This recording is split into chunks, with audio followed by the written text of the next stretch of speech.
Acredite que nenhum de nós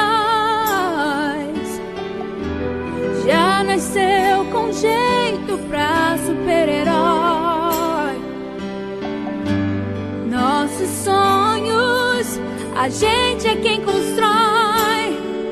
É vencendo os limites, escalando as fortalezas, conquistando o impossível pela fé. Campeão, vencedor, Deus das asas. Vem para Levítico. Iniciando o nosso 6º episódio do Levítico Cast. Hoje, você que quer aprender sobre propósito, sobre mudanças, hábitos, crescimento, esse é o seu podcast de hoje. Estamos com a presença do nosso amigo, empresário, palestrante. São inúmeras as funções que nós podemos dar, mas é uma pessoa que tem mudado a vida de muitas pessoas. Não é diferente conosco. Nós participamos no último fim de semana, nós estamos na gravação, né? Participamos no último fim de semana da imersão Destrava.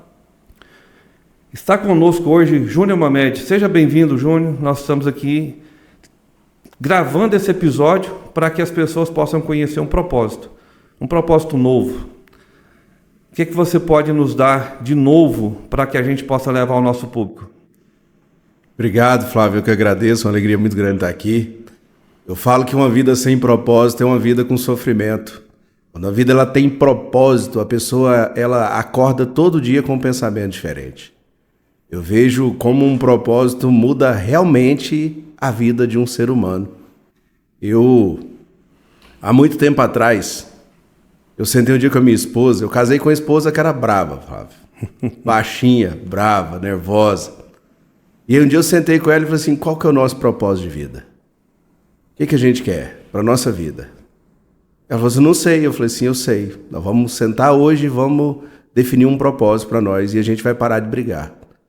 Porque eu fico pensando assim, o tanto que a nossa vida é curta.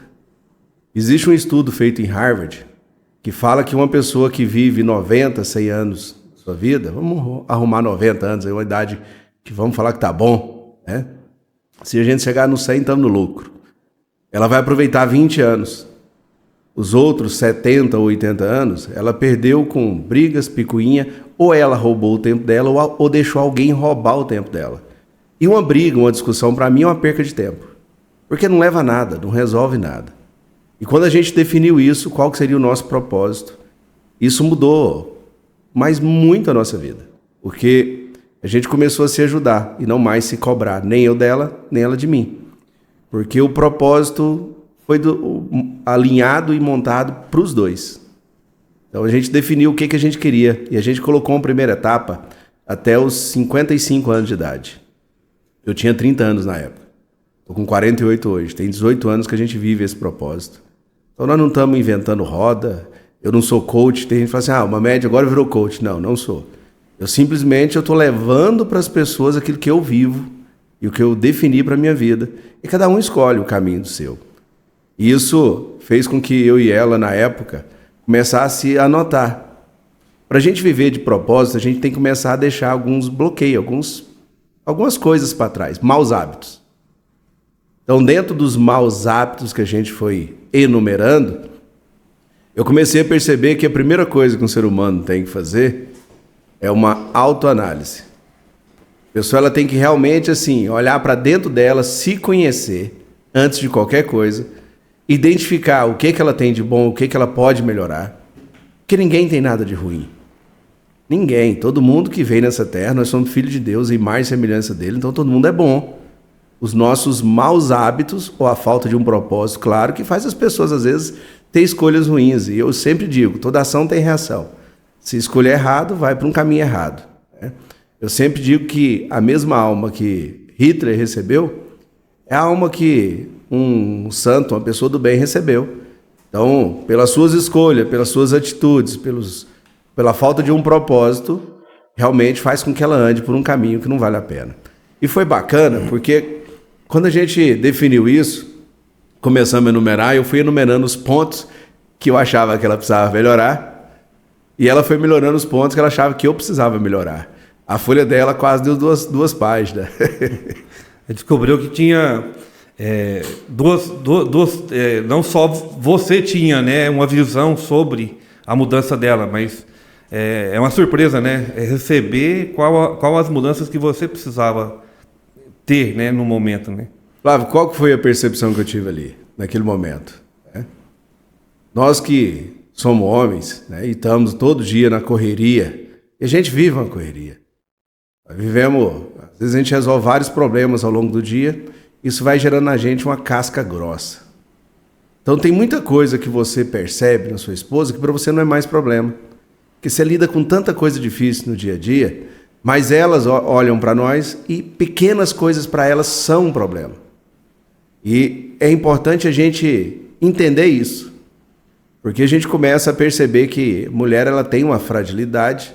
Tem mulher que fala assim, não, mas nós não somos diferentes dos homens. É sim, existe uma diferença imensa. E ainda bem que existe, graças a Deus. Então ela tem a sua sensibilidade, a sua fragilidade. E nós temos que ter essa percepção de entender que elas não vão ser igual nós. Então o trato nosso com elas tem que ser diferente. E a gente começou, naquela época, realmente a definir. O primeiro propósito nosso era pagar as contas, sair de dívida. E alinhamos isso aos 55, até os 55, na primeira etapa, como eu disse. Eu disse que aos 55 anos de idade, nós íamos trabalhar com areia e armarinho. O que é isso? Andar na areia tomando armarinho. Aos 55 anos de idade, nosso propósito é uma semana por mês, nós vamos estar em alguma praia. Eu e ela gostam muito. Só que para isso tem muitas coisas que a gente tem que organizar ao longo da vida. Então, chegamos a um ponto que a gente se planejou o quê? Vamos começar a empreender, vamos começar a criar um patrimônio para a gente conseguir isso, porque nada vem de graça, tudo demanda um esforço. E eu sempre digo que antes, para você definir um propósito, antes de você olhar lá fora, você tem que olhar primeiro para dentro. Eu falo que é uma visão de fora para dentro, ou seja, você sabendo onde você quer chegar, mas uma mudança de dentro para fora, o que você tem que mudar para chegar naquele lugar. E vale muito a pena, porque hoje, graças a Deus, é muito raro a gente ter uma discussão. Às vezes eu viajo muito, eu trabalho com algumas coisas e fico 3 dias, já aconteceu de eu ficar uma semana ou mais de uma semana fora, e todo dia a gente conversa e todo dia ela me pergunta, e aí, tá dando certo? Ao longo desses 18 anos, teve um dia, que ela me ligou e falou assim, bem, você tá vindo amanhã? Eu falei, tô, porque eu tô com saudade demais de você. Eu até falo para ela, eu queria escutar isso mais vezes, é bom escutar. Bom, né? Mas ela sabendo que o propósito também é dela, quando eu vou em busca de algo, então ela fica torcendo. Eu falo que nós dois jogamos no mesmo time, na mesma direção, então não tem a divisão, é os dois juntos somando para aquilo. E eu vejo que muitos empresários, Flávio, perdem família, perde a sua verdadeira alegria. Tem empresários que entram no looping e eu conheço pessoas que já estão no seu 5º casamento. E eu falo que a questão é não saber definir bem o que quer, vai levando de qualquer jeito. Muitas vezes o propósito de um não é o propósito de outro, isso dá problema. E aí chega num determinado momento que fica insustentável. Então, se a gente veio nessa vida, né, e isso é bíblico, João 10,10 vai falar, Jesus, eu vim para que tenham vida e tenham em abundância. Então, se ele fala isso para nós, ele veio para que a gente viva bem. E a gente precisa entender o que é esse viver bem. Para que realmente tudo que a gente vai fazer vá de encontro a um propósito. Né? Eu trago 3 perguntas para mim sempre que eu vou tomar uma decisão. Primeira pergunta é, por que Deus me colocou nessa terra? Esse é um. Nós não podemos ser egoístas. Existe o que Salomão falava de vaidade das vaidades, é quem aprende e guarda só para si. A gente tem que dividir, porque eu falo que é um dividir para somar. Você imagina, você passou, né, comentou, passou lá na imersão agora. Muitas pessoas que não entendem o que é imersão acham que é uma coisa motivacional só, não é? Ali eu falo todas as etapas da empresa, eu falo de família, eu falo de Deus. Quando a pessoa ela muda a mentalidade, ela muda a casa dela. Se ela muda a casa dela, ela vai mudando as pessoas que te cercam. Se vai mudando essas pessoas que te cercam, você muda o seu bairro, você pode mudar a cidade. Você começa a trazer um ambiente que seja mais saudável. Quando porventura senta para uma roda de conversa de amigos, se torna uma conversa mais prazerosa, mais aproveitada. É proveitosa aquele momento. Porque hoje eu vejo muita gente assim, de mente vazia, que não tem propósito. A conversa é ruim, o ambiente é extremamente insalubre, não dá vontade de ficar. Você chega, fica pouco tempo, dá vontade de ir embora. Mas quando você chega num ambiente que as pessoas realmente têm bem definido um propósito de vida, você fica conversando ali horas e horas sem perceber, né? Recentemente, estava em casa, estava meu filho com a namorada, uma amiga, que hoje é minha sócia, minha esposa e eu, e a gente começou numa conversa na mesa. Isso era 8h30 da noite. Quando a gente olhou no relógio, era 3 horas da manhã. Ninguém viu o tempo passar, porque era uma conversa bacana e todos ali comungavam no mesmo assunto, né, de propósitos semelhantes. Então, eu falo que vale a pena, a vida ela começa a ter outro sentido. É interessante, na imersão, você falou de algo que vem diretamente com a minha personalidade, exatamente formado também, juntamente com a família. Não comungar a mesma decisão, né? As pessoas serem modificadas juntas. Nós também tivemos uma transformação, né, em casa. Os propósitos nossos começaram na família.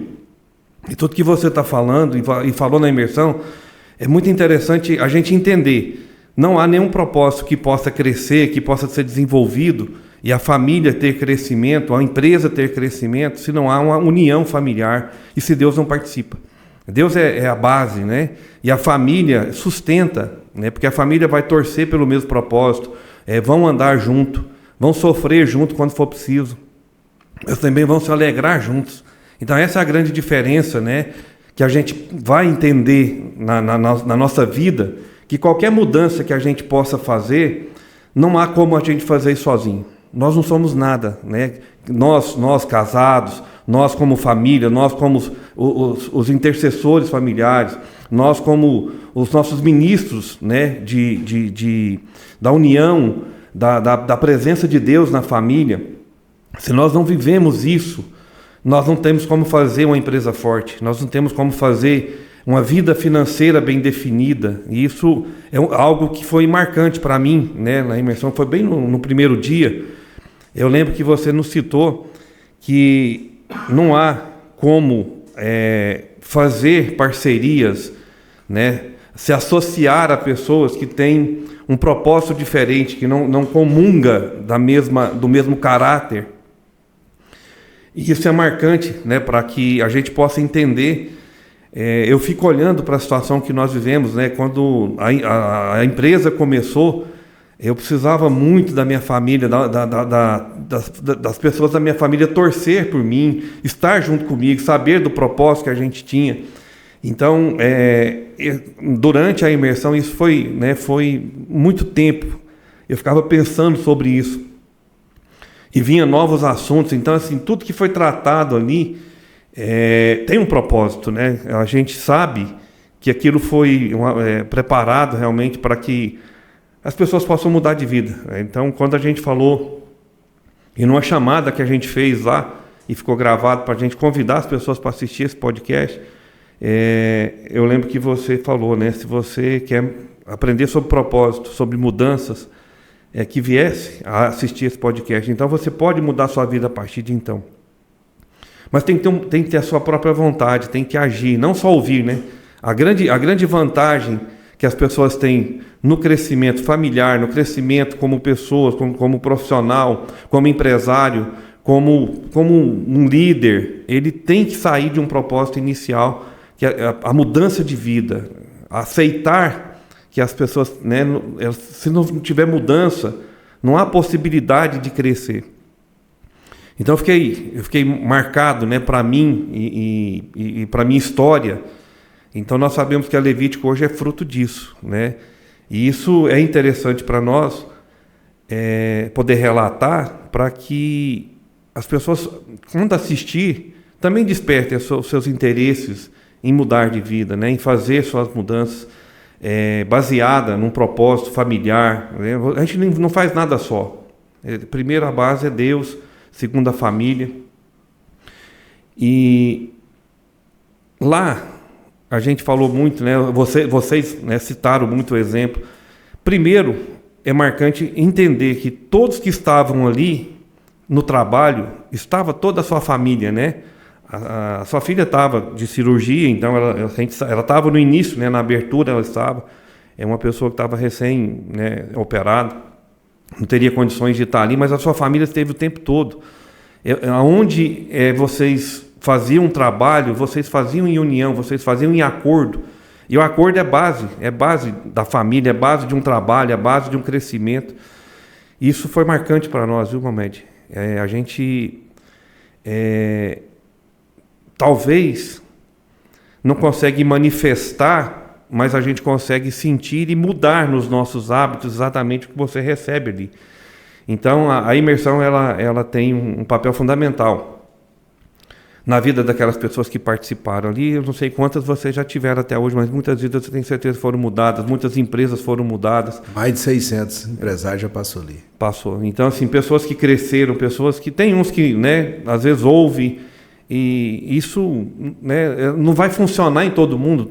Tem pessoas que não têm o propósito, pessoas que não têm a visão, e recebem algo e não conseguem transformar. Então, ali...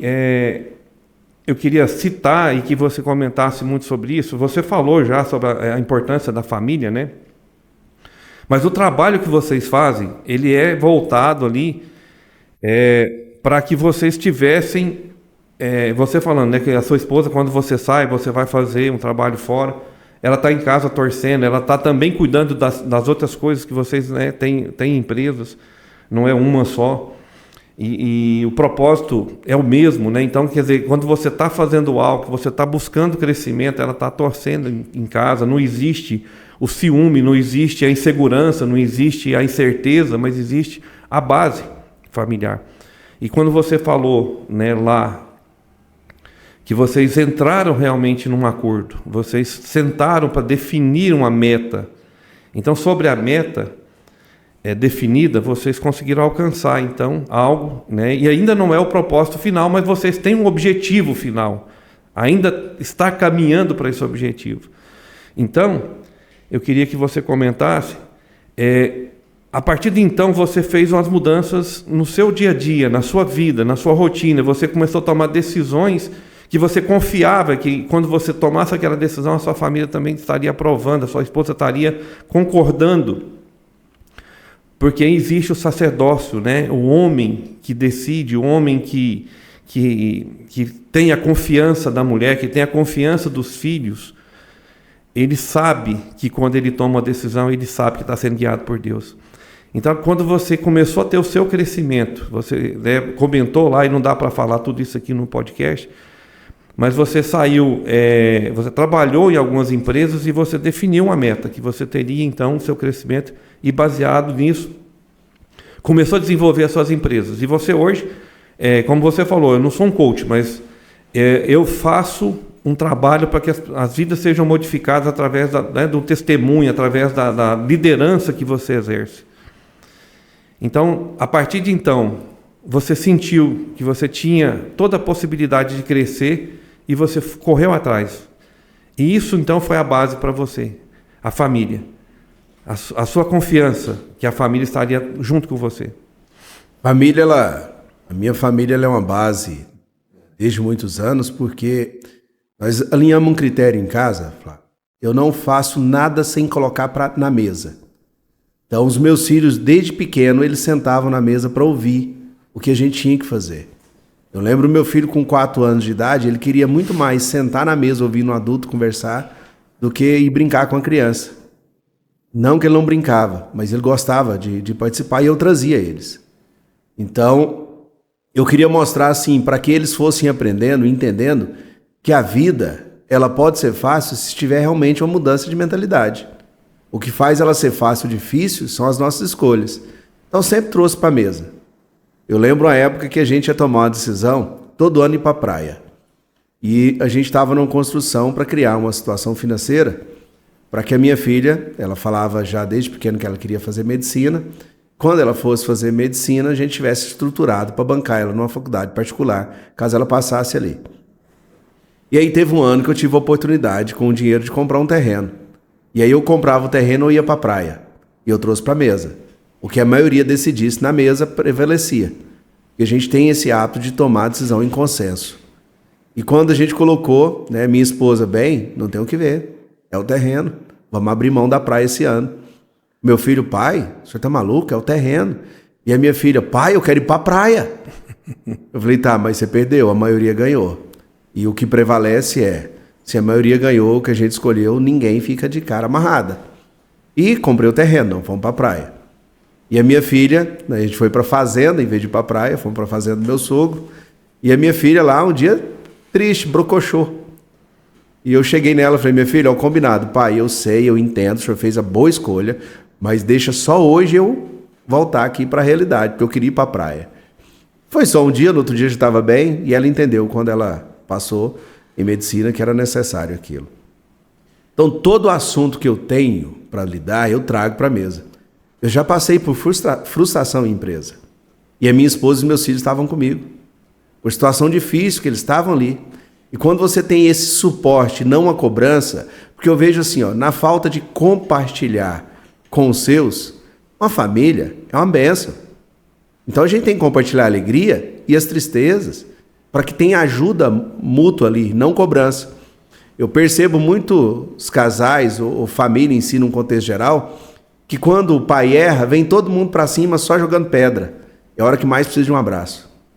Ou quando uma outra pessoa, um filho, toma uma decisão errada, vem muita pedra. O mundo já vai jogar pedra. Então a gente tem que se abraçar, a gente tem que se ajudar, sendo realista, falando a verdade. Não é tampando o sol com a peneira e nem passando a mão na cabeça, mas sendo... Eu falo que assumir no papel de pai. Assumir o papel de pai não é só na alegria, na dificuldade também. E eu lembro uma época que passamos por uma situação bem difícil com a sociedade. Eu falei que eu nunca mais ia ter sócio, hoje eu tenho alguns. Porque eu realmente passei muita raiva e foi uma situação muito amadora da minha parte, que eu confiei na pessoa e não fiz nenhum documento. E eu perdi, na época, muito dinheiro com essa situação, mas a minha esposa estava comigo, me sustentando. Eu lembro de escutar meu filho falar assim, pai, a situação está difícil. O senhor fala que na vida nem tudo é fácil. E quando uma situação está difícil, a gente tem que estar junto. Abra aqui com nós tudo, vamos ver o que nós podemos fazer junto para sair dessa. O menino na época tinha 11 anos de idade. Era muito pequeno, mas já tinha uma cabeça e trouxe a palavra certa no momento certo. Como em alguns momentos de dificuldade, porque não é um mar de rosa. Quando você alinha um propósito, você passa pelos altos e baixos, né? Eu ouço muito meu filho falar assim, pai, nossa vida parece que a gente senta num carrinho de montanha-russa. Tem hora que sobe, tem hora que desce, tem hora que sobe. Só que a gente vai aprendendo com as quedas a você não cair mais na mesma situação para que você tenha uma subida mais suave, mais constante. E aí um dia que eu estava numa situação bem difícil, o meu filho pega e me manda uma passagem bíblica e falava, seja o que for, estou com o Senhor. Isso faz toda a diferença, Flávio. Muda muito. Aconteça o que aconteceu, estou com o Senhor, conta comigo. Isso ele já tinha 17 anos. Então faz toda a diferença na vida. Porque te dá gás, te dá vontade. Você percebe que você está indo por um propósito realmente. De novo, aquela primeira pergunta. Das 3 eu falei uma aqui. Qual que é o nosso propósito nessa terra? Se caixão não tem gaveta, vamos fazer o caminho. Ser prazeroso. Eu adoro acordar cedo e trabalhar. Porque eu não vejo isso, vamos para a luta. Não estou indo para a luta. Vamos para a batalha. Não, a batalha é espiritual. Isso, trabalho para mim não é batalha. Então, você vai aprendendo a lidar com aquilo, tendo resiliência diante das dificuldades, e você vê que tem um suporte por trás. Então, o seu propósito, ele passa a ter um sentido completamente diferente de vida. E quando você consegue pegar isso e inspirar pessoas para que saia do comodismo, do medo, a primeira coisa que a pessoa tem que ter é decisão. Para ter uma mudança, tem que ter uma decisão. E depois ter uma persistência, uma constância naquilo. Porque se eu me decido, busco em Deus sabedoria. Eu vejo muita gente que tem inteligência, mas não tem sabedoria. E aí se frustra. Porque eu falo que a inteligência sem sabedoria é uma arma. Isso é até perigoso. A pessoa se torna crítica, soberba, mas quando você busca inteligência com sabedoria, você vai ter humildade, você vai ouvir as pessoas, você vai escutar, você vai aceitar uma repreensão dentro de casa. Em casa, entre nós quatro, quando qualquer uma pessoa erra, é comum entre nós ouvir o outro, porque isso é um princípio judeu até que a gente leva, e leva muito a sério, porque se não houver a repreensão, é muito melhor eu escutar de dentro de casa do que eu apanhar lá fora. Então vamos ouvir aqui com humildade, com serenidade, vamos mudar, buscar essa mudança. Flávio, mudança interior não é fácil. Com certeza. É uma decisão e precisa, né, realmente, como você disse, ouvir. Aquele que não ouve, não consegue sair, né, você imagina do seu eu, né? Você carrega a genética, do seu pai e da sua mãe. Então, dentro da genética, você tem mania deles, de um ou de outro, quando não dos dois. Você tem os seus hábitos, criados ao longo de uma história. Imagina eu com 30 anos de idade, quando eu resolvi realmente ter essa mudança, 18 anos atrás, não foi fácil mudar, e não é até hoje. Mas quando você se decide por algo, por um propósito bem claro, e vê quanto vale a pena chegar naquele lugar, você começa todo dia a trabalhar, né? Eu falo que você passa pela cura do seu eu. Você começa a trabalhar o Flávio interior para que você chegue naquilo. E é bom quando você percebe a mudança ao longo do caminho. Isso é prazeroso, isso te dá ânimo, isso te dá vontade de continuar. Então, por que não mudar dentro de casa?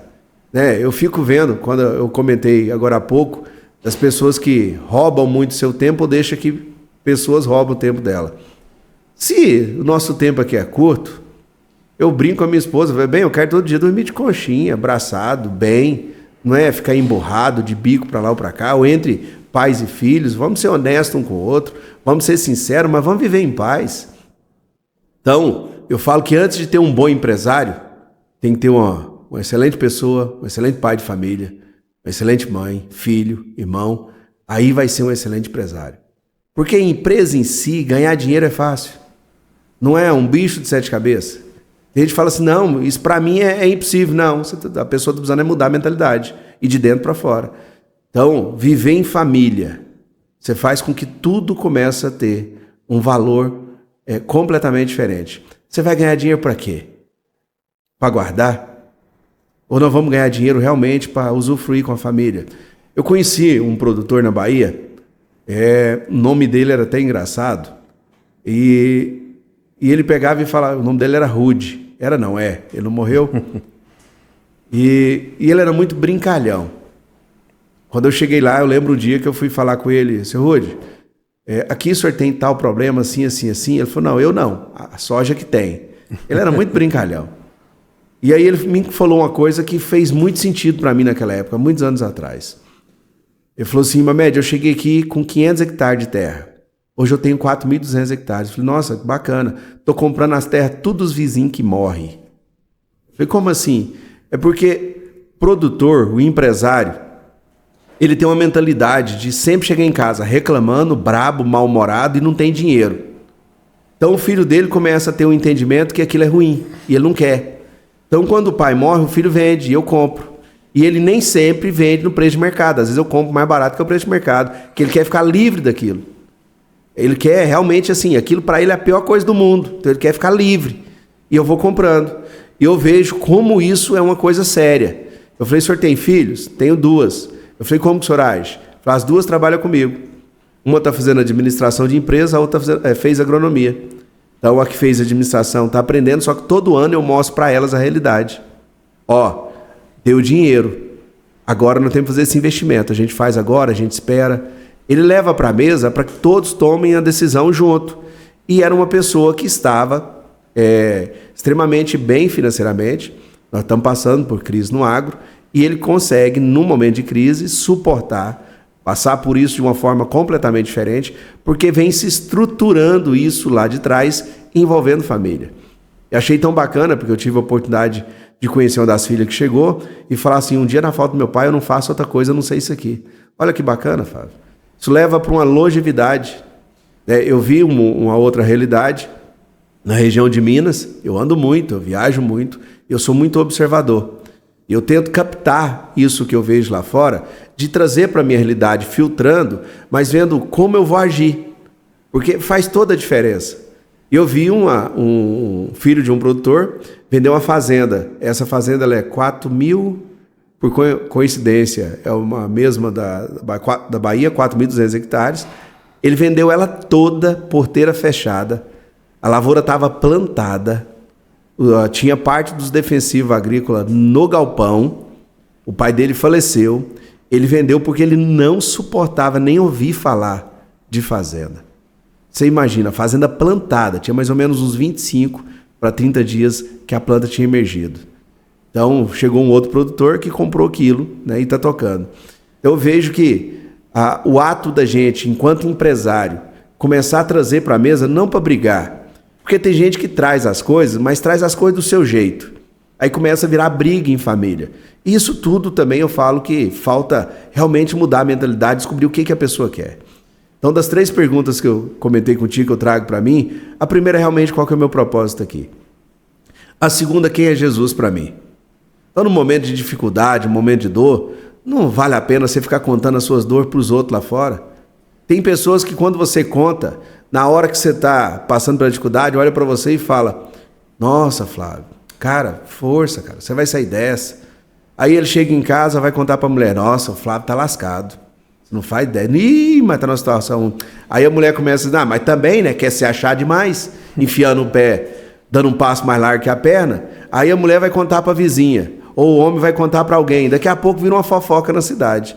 Então, quando eu descubro quem é Jesus para mim, eu descobri que ele é o meu refúgio, a luz do meu caminho, no momento de dificuldade eu vou levar para ele, que é o único que vai me dar sabedoria para sair daquilo. Tem ninguém melhor na vida para me dar sabedoria para mudar uma situação. E claro, trazendo isso eu trago para dentro de casa junto, porque a gente faz isso junto. Eu, mas a minha esposa, quando a gente vê que o cenário não está muito favorável, a gente reforça a nossa oração. A gente já reza junto, então a gente reforça a nossa oração. E a terceira pergunta é o que Jesus faria no meu lugar, antes de tomar uma decisão. Porque eu vou tomar uma decisão com mais convicção, com mais prudência, com mais resiliência, com mais calma, não deixando realmente toda pessoa que tomou uma decisão afoita, ou a decisão na motivação, tende aquilo não dar certo. Quando você precisa responder alguém em casa, no trabalho. Então, isso muda completamente o meu dia, né? Eu lido com muitas coisas, não vou parar, eu tenho alguns outros projetos em mente aí para frente, para o futuro, mas eu não faço isso por ganância. Nada que eu faço é sozinho. Eu trago alguém, esse alguém vai ser meu sócio, para a gente conduzir. Em algum momento, Flávio, vou vender tudo. É um propósito de família. Hoje a gente tem alguns hectares de terra, ano passado conseguimos mais um pouquinho. Então o nosso propósito é reverter tudo isso, porque a minha aposentadoria vai ser arrendada, não vou nem plantar.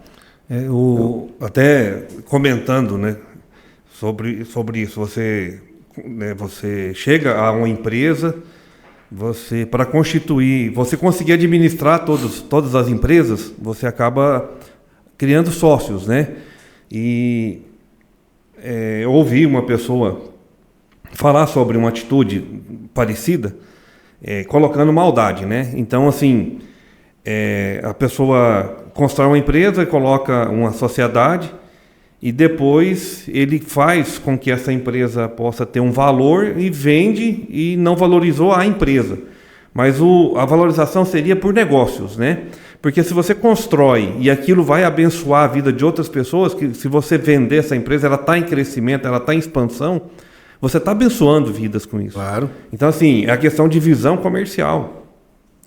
Então, as pessoas, para entender propósito, né, para entender ação, elas precisam ter uma visão melhorada a respeito do... Se eu tenho uma empresa, vamos dizer um nome muito popular, mas falida. Se eu acho uma empresa falida e ela cresce através de um trabalho que é exercido, através de uma visão que é colocada dentro dela, independente se eu tenho ali pessoas... criou-se uma nova sociedade e essa empresa que cresceu e ela está em expansão e ela vai continuar em crescimento, se eu não sou sócio dela mais, eu fiz um grande papel. Então, se isso é uma função que você faz, Porque eu lembro de você falar, olha, eu crio empresas, eu constituo empresas, as empresas crescem e eu tenho valorização delas. E aí você não enganou ninguém, né? Então, quando você faz isso, você está levando uma pessoa que talvez não tivesse a oportunidade. Eu enxergo dessa maneira. Você vai levar uma pessoa que não teve oportunidade a entender que ele é uma pessoa comercial, que é um empresário. Ele passou a crescer a partir dali. Você exerceu essa função, esse papel e abençoou uma vida, e dali você segue. Você vai fazer uma nova empresa, você constitui uma nova sociedade, e se isso gera crescimento e gera lucro, e pessoas que saíram do anonimato para se tornarem um empresário, é uma ação de Deus, né? Porque você levou pessoas ao crescimento. Então não é só você palestrar sobre isso, mas é você mostrar na realidade que uma empresa ela pode sair de um nada e ela pode crescer e pode ser uma empresa de sucesso, uma empresa que tenha lucro, e uma família que talvez não tinha oportunidades, que passou a ter oportunidade a partir dali, né? Porque quando a gente conversa, não só na imersão, mas a gente, né, conhece o seu trabalho, você faz as pessoas acreditarem que elas podem acreditar, que elas podem crescer, que elas podem se tornar pessoas de sucesso. E isso acontece na vida das pessoas através do seu trabalho, através daquilo que você leva, da motivação que você leva. E isso levou muitas pessoas hoje a sair do anonimato para se tornar empresários, para se tornar pessoas de sucesso. Então, assim, hoje você não tem uma empresa, você tem algumas empresas. Eu lembro que você falou, eu também posso vender qualquer uma delas. Você acabou de citar, um dia eu vou poder vender tudo, porque você não se apega a isso. Mas o que você faz é uma função que outras pessoas não fazem com facilidade. Levar pessoas ao crescimento, levar pessoas a entender e conhecer o sucesso. Então, eu queria deixar registrado um relato, né, que você vai nos falar. Exatamente, você faz uma função que poucas pessoas no mercado fazem. Tirar pessoas do anonimato, tirar pessoas do insucesso e levar pessoas ao sucesso. Então, hoje, a criação das empresas que você faz, que você tem, alguns você já entra nessa empresa já em existência, outras vocês criam a empresa, né? Eu lembro de você falar de sociedade com seus filhos, né? Sociedade com familiar, sociedade com pessoas de relação comercial, que é criada ao longo do tempo. Então, isso acontece, Júnior, porque você teve uma ação para levar essas pessoas a alcançar, né, esse ramo empresarial que elas não conheciam. Um dia eu fui fazer um trabalho para uma pessoa, na época era uma consultoria. A pessoa olhou em mim e falou assim, Mamed, eu te quero como sócio. Eu falei, por quê que você me quer como sócio? Pelo seu conhecimento. Eu falei, opa, bacana, vamos lá. E aí, no momento certo, naquele dia eu não aceitei a proposta dele, mas no momento certo a gente se tornou sócio. Quando eu entrei naquela sociedade, eu entrei com um investimento muito pequeno. Eu tinha 25% da empresa, a gente criou uma empresa e a gente construiu um capital social na época de R$50 mil para tocar a empresa por um ano com um funcionário. Ou seja, o meu salário eu não tinha da empresa. Então, por um ano, não foi só aquele investimento, teve também o meu salário que eu tive que me manter. Mas foi uma empresa que eu entrei com 12.750, em um ano eu vendi a minha participação por 1.300.000, abri outros 2 negócios. Então, dentro daquilo, eu aprendi a trabalhar e fui buscar conhecimento para trabalhar com o equity. O que é o equity? Você investe um valor numa empresa, ela cresce, você vende ela mais cara, eu abro outra. Porque eu não vou parar. Quando eu falo que eu vendo tudo, eu vou vendendo, mas eu vou construindo outra coisa, com a mesma mentalidade. É diferente do lucro, Flávio. Quando você trabalha numa empresa e tem um lucro, aquilo ali, né, é o habitual do dia a dia e tem que ter o lucro. Mas o equity é o que realmente é o que soma, é o que dá valor, agrega valor dentro do negócio. E aí, pesquisando sobre isso, eu peguei, para fazer isso escalar, eu preciso de gente. Da mesma forma que alguém olhou para mim, eu vou olhar para pessoas. Então, um dia uma pessoa, né, me procurou, querendo uma mentoria minha. Perguntei, eu sempre pergunto, por que você quer a minha mentoria? Eu não faço mais consultoria. A diferença de uma mentoria e consultoria é porque a mentoria trabalha uma mudança de mentalidade. Eu não vou fazer pela pessoa, vou ensinar ela a fazer. E aí, ela é uma veterinária. Comecei a conversar e observar aquela pessoa. Vi que ela tinha um potencial bacana na área comercial. Fiz uma proposta, a gente ficou 9 meses fazendo alguns testes, alguns ensaios. Viu que funcionava, no momento certo eu trouxe ela para ser minha sócia.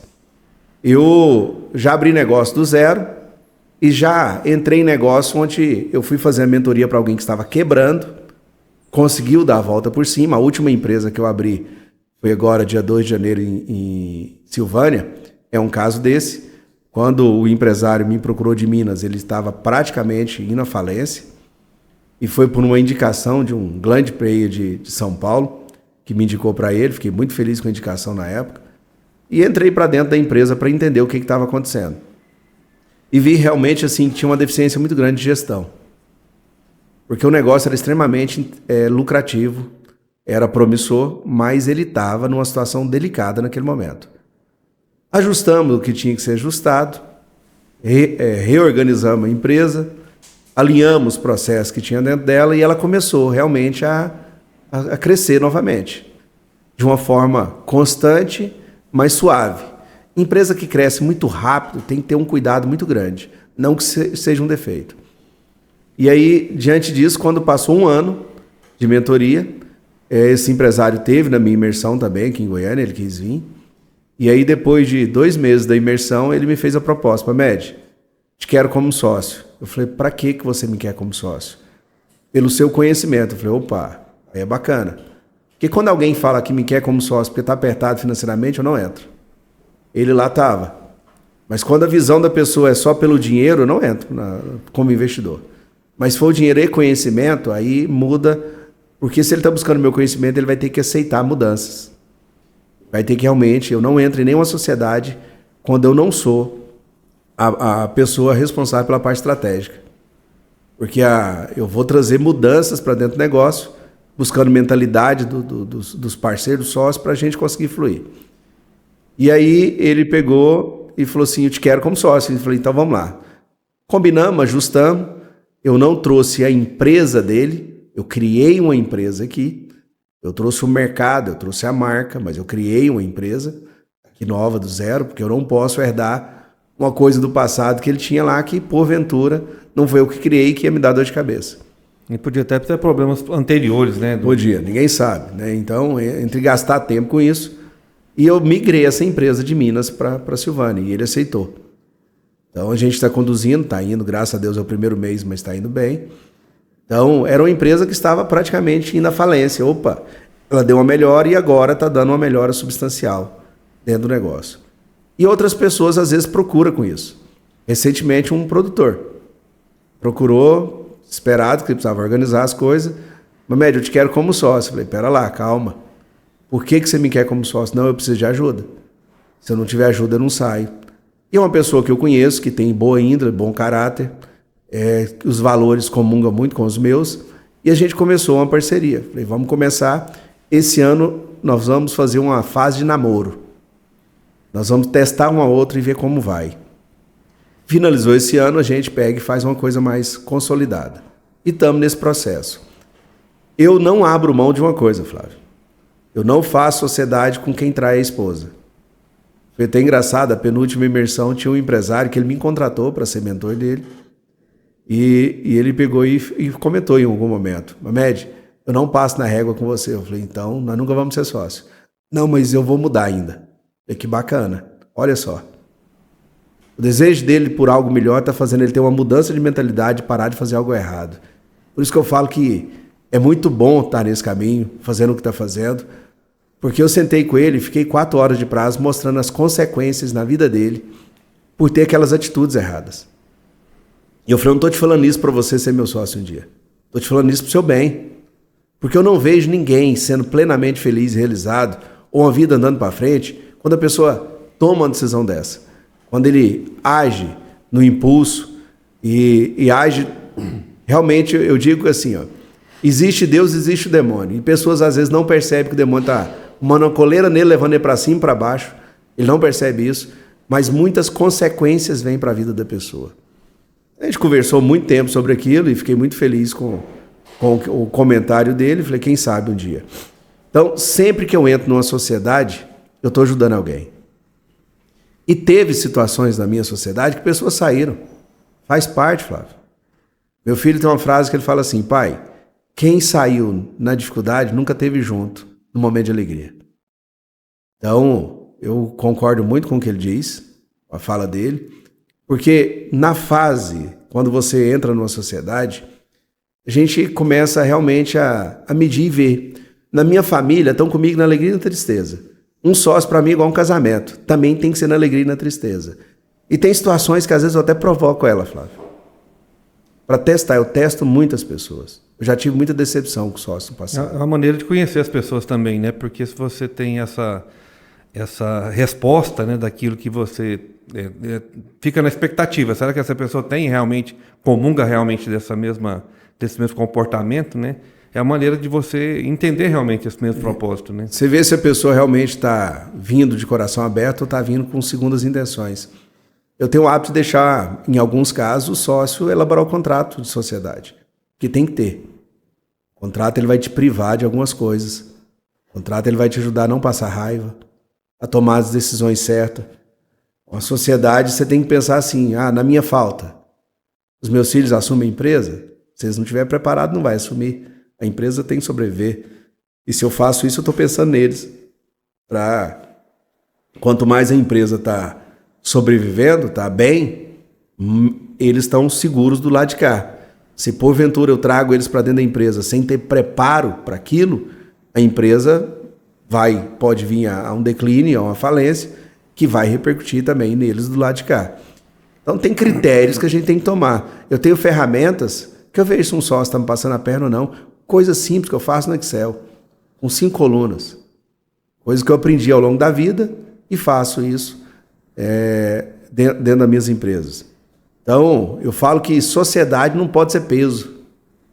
Eu conheço pessoas que têm 50 sócios e vive. Então, a sociedade ela não pode ser peso. Mas eu preciso ver que se eu não delegar, se eu não dividir, eu até falo muito essa frase, é um dividir para somar.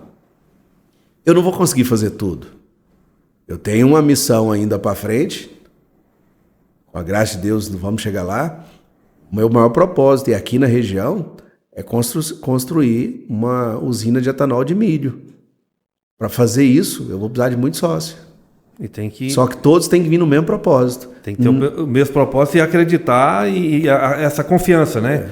Você crer realmente que você vai chegar a esse objetivo é a base de tudo, né? Isso aí. Então, se você já tem isso como objetivo, ele vai te ajudar muito, né? Para que você realmente possa alcançar.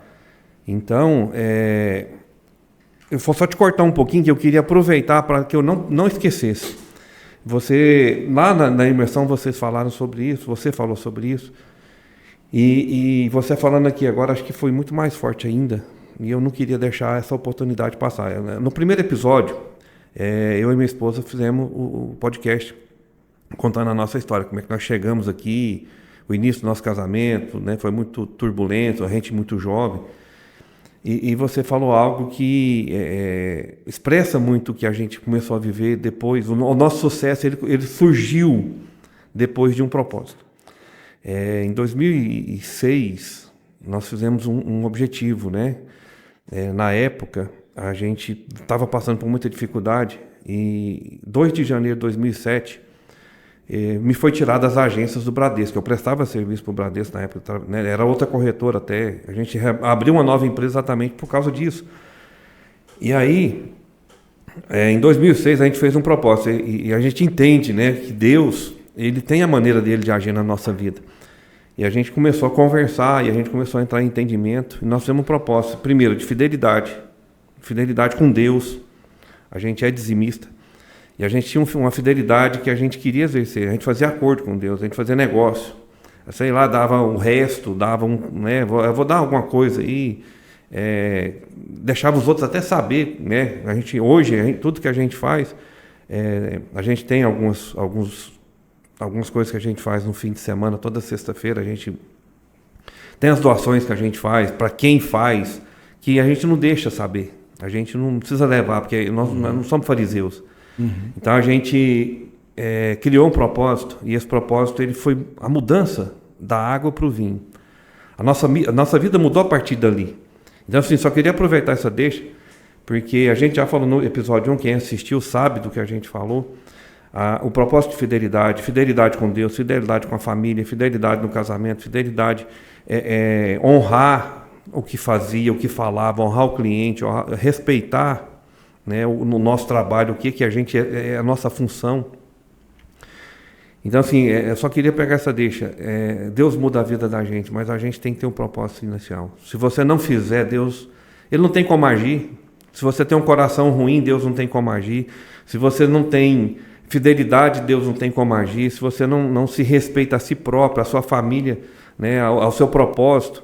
Então, comungar do mesmo propósito é algo que foi mais marcante. E hoje aqui conversando, né, você tocando novamente no assunto, me dá mais certeza de que toda mudança que Deus pôde fazer na nossa vida, a empresa existe hoje porque houve uma ação para que ela viesse a chegar onde nós chegamos hoje. Mas pode continuar, vamos. Tá muito bom te ouvir aqui, viu? Flávio, se você olhar para a sua história, tem história. Se a gente não tiver história, a gente não tem maturidade para fazer o que a gente está fazendo hoje. Então, eu sempre gosto de olhar no passado e ver assim, ó, todo sofrimento que você passou não foi em vão, mas ele tem que ter um propósito. Tem pessoas que ficam se vitimizando olhando o passado. Né? Eu vim de uma infância extremamente pobre, passei por muita dificuldade. Aos 8 anos de idade eu tive que trabalhar, meu pai teve derrame cerebral, e eu tive que trabalhar para arrumar café da manhã em casa. Cada filho tinha uma responsabilidade. Então eu não tinha domingo, eu não tinha sábado. Eu tinha que trabalhar de segunda a segunda. Porque um dia que eu peguei um carrinho de picolé e fui jogar bola, no outro dia ninguém tomou café da manhã em casa. Eu nunca esqueci daquilo. Então me deu um nível de responsabilidade que na vida você tem que trabalhar, fazer bem feito por algo. Tem que ter algo. Então, você trabalhar, ganhar dinheiro só por ganhar, perde sentido, mas você tem que ir enfrentar o que tem que ser enfrentado. Quando na vida a pessoa ela para diante de um obstáculo e olha aquilo como algo difícil, ela não vai. A gente tem que olhar para um obstáculo e ver que aquilo é trabalhoso, vai gastar uma energia maior, mas dá para resolver, então resolve e vai. Não foge do problema, mas resolva o problema. Como que a gente vai ter sabedoria se não resolver o problema? A gente pede paciência para Deus, Ele vai dar a oportunidade de treinar. A gente pede sabedoria para Deus, Ele vai dar a oportunidade para treinar. Mas tem gente que fala assim, não, mas isso é muito ruim. Eu escutei isso uma época do meu filho. Pai, para ter sabedoria tem que resolver problemas sempre. Pai, mas então é muito difícil. Eu falei, por que você estuda? Você estuda por um propósito, você quer chegar numa formação. E você vai formar para quê? Também tem um propósito de formar. Então, se eu busco sabedoria em Deus e aparece um problema, vamos resolver. E no dia a dia na empresa, a gente tem muita oportunidade para isso. Muita oportunidade.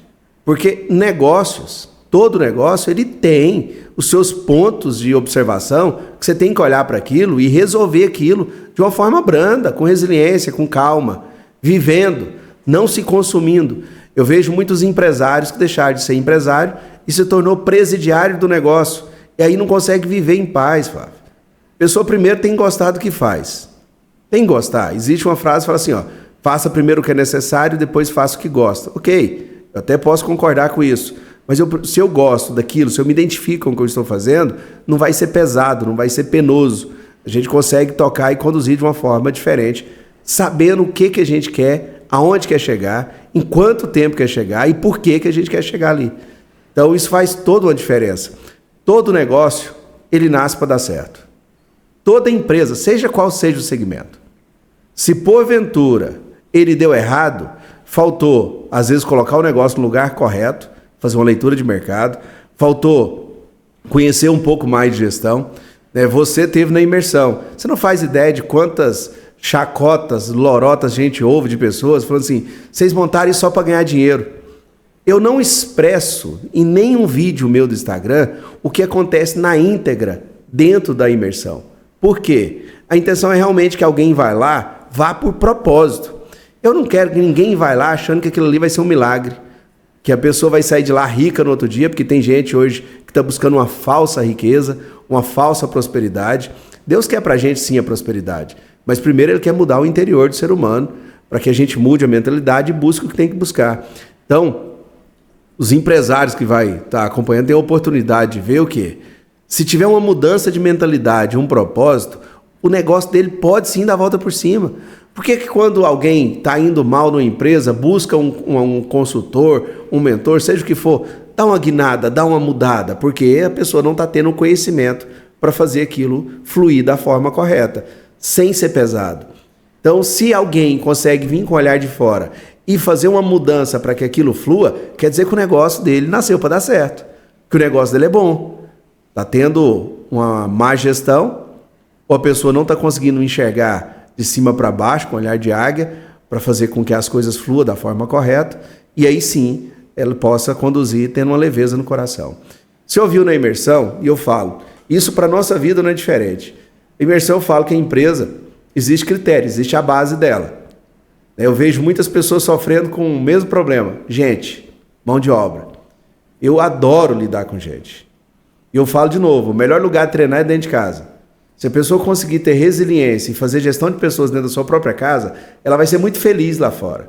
Mas se ela fica impaciente, um com o outro, brigando, ela não vai ter uma paciência ou vai ter sabedoria para resolver as coisas da forma que tem que ser lá fora.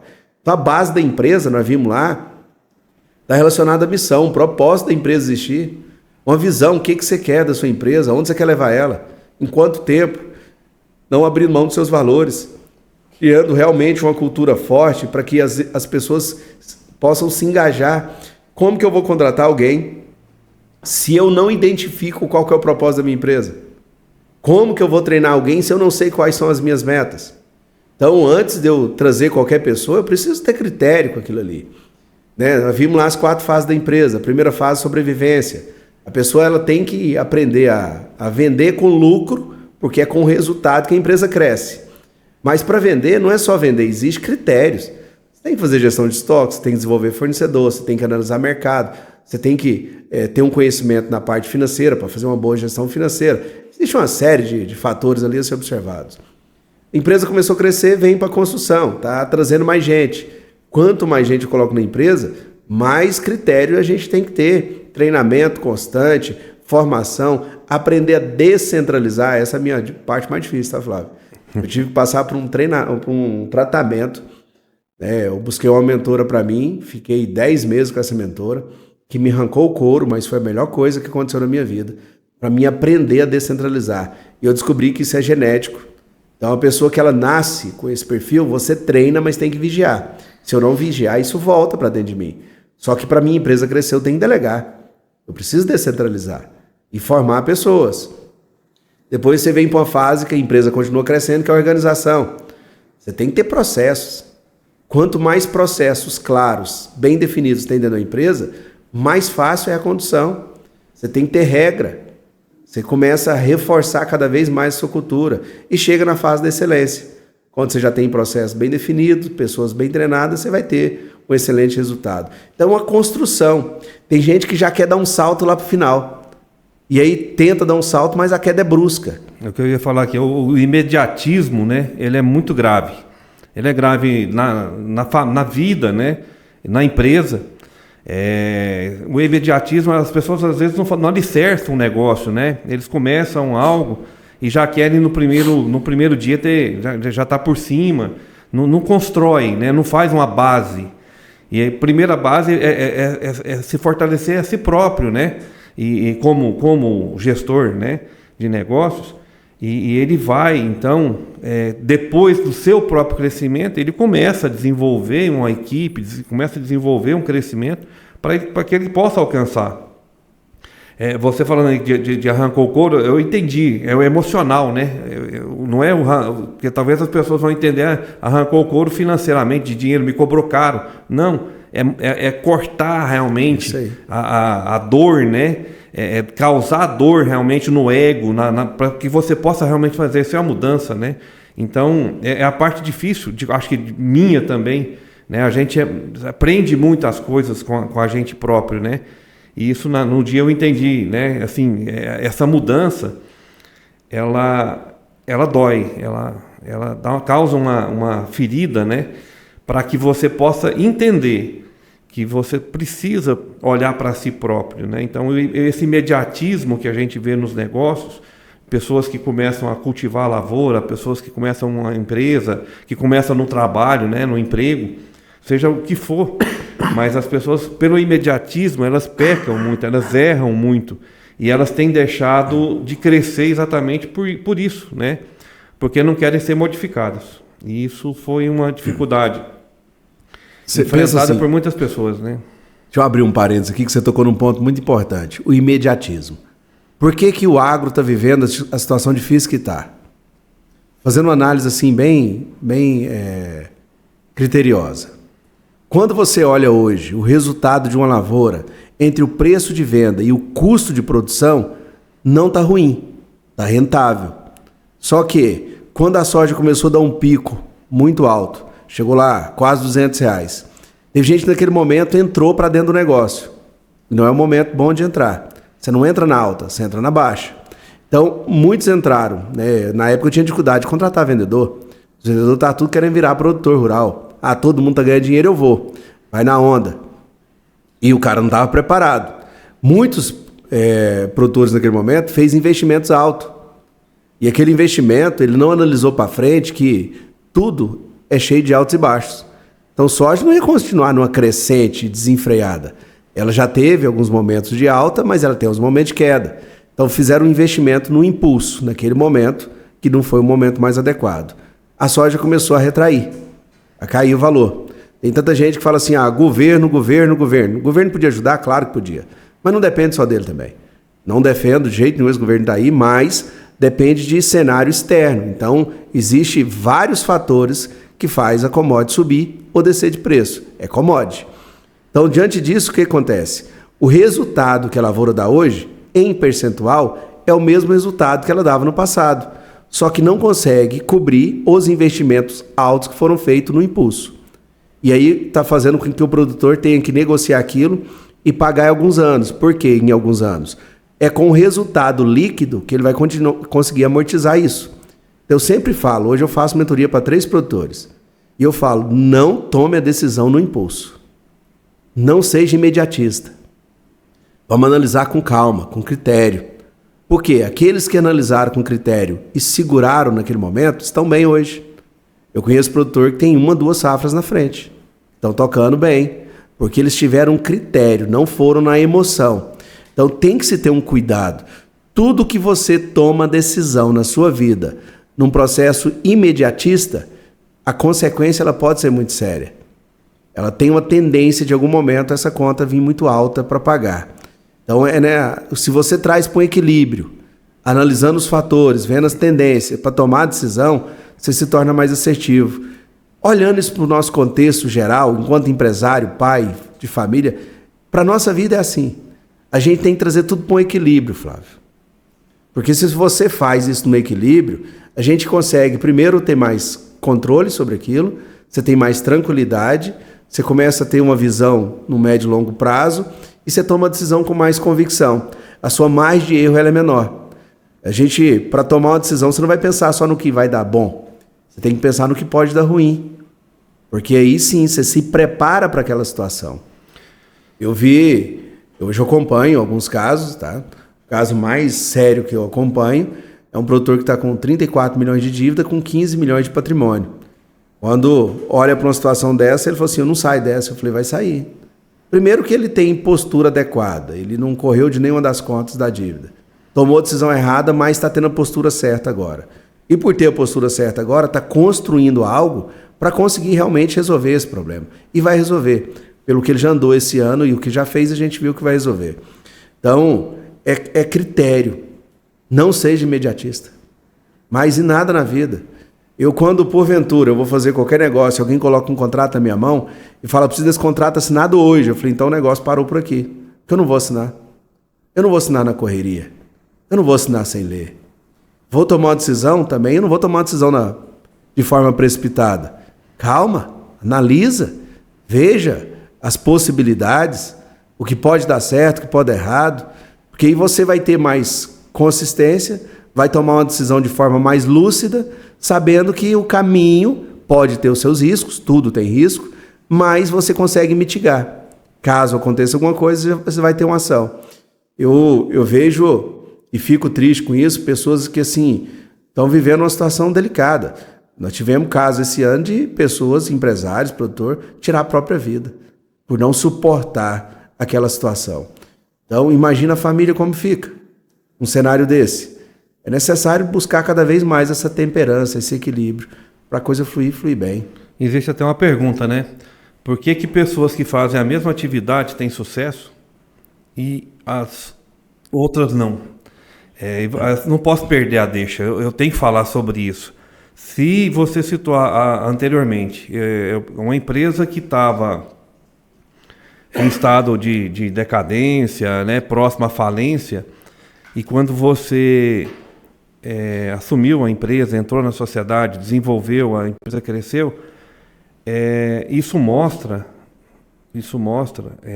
a questão de gestão, né? Porque se essa empresa estava nesse ponto, houve a má administração. A má administração exatamente é a questão da imediatismo, né? Talvez fez investimento errado, às vezes gasta mais do que você tem de lucro, faz investimentos errados, ou então tem desvio de dinheiro. Muitas empresas hoje fazem, né? O desvio de dinheiro, não cumpre os compromissos e vai começar a pagar juro. Então é falta de exatamente uma ação de gestão que faz com que a empresa possa crescer. Se uma empresa cresce e outra não, no mesmo ramo, se um agricultor tem lucro, outro na mesma atividade, há uma má gestão. E isso pode ser consertado, isso pode ser reparado. Não é verdade? Flávio, eu fiz uma comparação nessa linha que você está comentando. Eu viajo muito e observo muitas coisas. Eu observo, eu converso, eu pergunto. Eu tenho interesse pelas coisas. Então, eu fiquei observando 2 produtores. Um aqui da nossa região e um na Bahia. Os 2 produtores tinham a mesma área. Qualidade de vida completamente diferente. E aí eu viajava muito para a Bahia e ficava aqui a observar a atitude de um e a atitude do outro. Por que um estava bem? Um estava bem com dinheiro para comprar a fazenda. E o outro estava passando uma crise financeira muito grande. Bahia colhe menos que aqui, porque a situação financeira na época difícil era de lá. Bahia colhe menos, chove menos, não. Aqui era uma área de chuva um pouco semelhante, lá um pouco menos, mas era semelhante. Lá dá mais luminosidade, e lá naquele ano foi o estado que teve a maior produtividade em soja. Então lá não colheu menos que aqui, apesar das adversidades que tem. E aí, observando o posicionamento de cada um, aqui tinha um que era empresário, lá tinha um que era peão da fazenda. Produtor que fica subindo em máquina. Mas quem olha o gado é o olho do dono, ok? Mas olhar o gado não é você estar o tempo todo ali. Laçar o gado, né? Você tem que tomar cuidado. Lá, assim, a pessoa ficava perdendo tempo para comprar parafuso. E gastava um dia para economizar 2 centavos no parafuso. Mas comprava 2.000 parafusos, ok? Coloque alguém para fazer isso, para cotar. Se você não confia, você valida a compra, mas coloque alguém para gastar o tempo, alguém que vai ter um salário menor do que o do produtor. E na época eu até conversei isso com ele. Um produtor que eu consegui encostar, hoje é um grande amigo meu, um grande amigo. E falei, você é caro para ficar comprando parafuso. Você é caro para ficar o tempo todo aqui intrometendo a fazenda. Você tem que chegar na fazenda, alinhar qual que é a estratégia dessa safra, planejar ela, entregar para alguém que vai cuidar, porque tinha alguém lá para cuidar, e acompanhar ele. Você tem que acompanhar números. O empresário que ele fica o tempo todo no operacional e não vem para a cadeira estratégica para acompanhar os resultados, os números, ele não vai crescer. E aí lá, nós fizemos um trabalho na época para esse produtor, fiquei 3 semanas com ele. Primeira semana eu fiquei de super nani.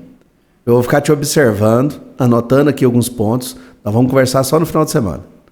E aí no final de semana, quando a gente sentou, ele falou assim, Mamed, quem você vê na minha empresa que precisar ser mandado embora, pode mandar. Eu falei assim, eu vi uma pessoa. Ele falou, quem? Você. Você não está deixando sua empresa ir para frente. Então, vamos estruturar, vamos organizar. E ele ouviu. Ele teve muita humildade para ouvir, para buscar mudança.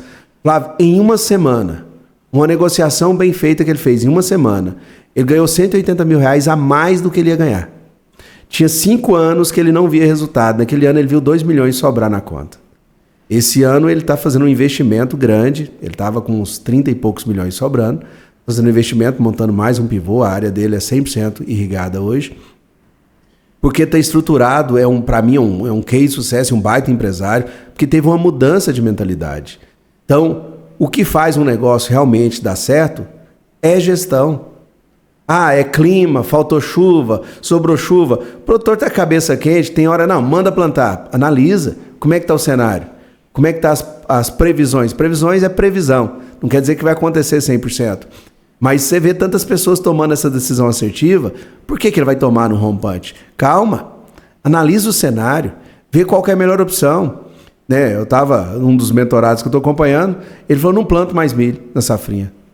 Por que você não vai? Não, porque não deu resultado. Cara, não deu resultado um ano. Calma. Vamos olhar cenário. Aí eu fui pegar, fazendo uma leitura, né, de cada cultura que ele planta. Milho está mais atrativo do que o que ele achou que estaria. Dá mais resultado. Então, tem que tomar um cuidado, ter critério, ter calma, resiliência. E eu sempre digo, isso é um segundo princípio judeu. Quando necessário, busque ajuda. Busque conselheiros, busque mentores. Eu sento hoje em 3 cadeiras eu sento como conselheiro de empresa.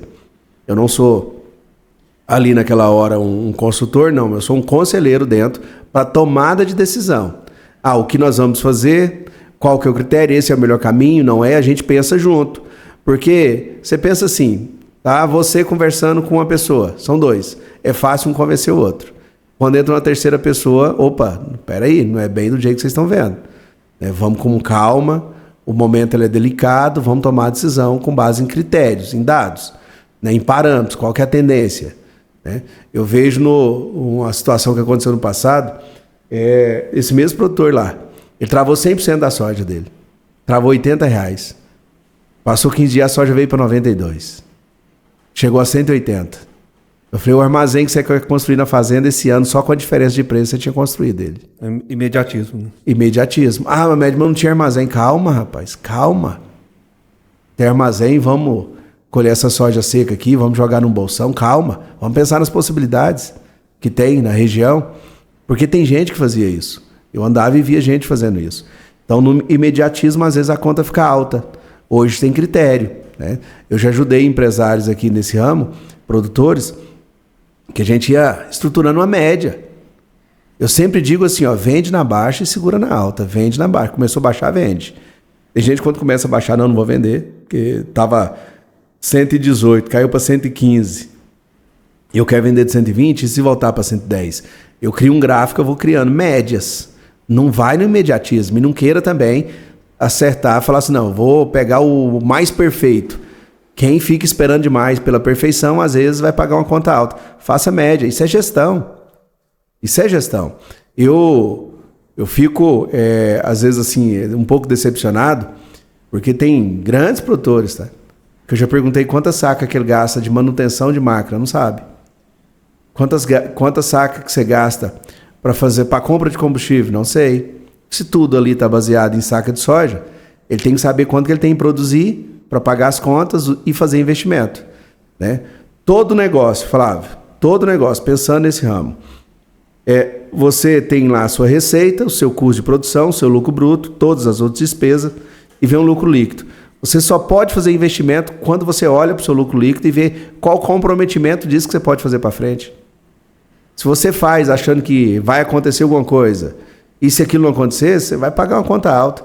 Não seja imediatista, cara. Isso acontece nas empresas, né? A gente, se você não faz essa análise aí, quanto é que custa o seu custo operacional, você não consegue chegar.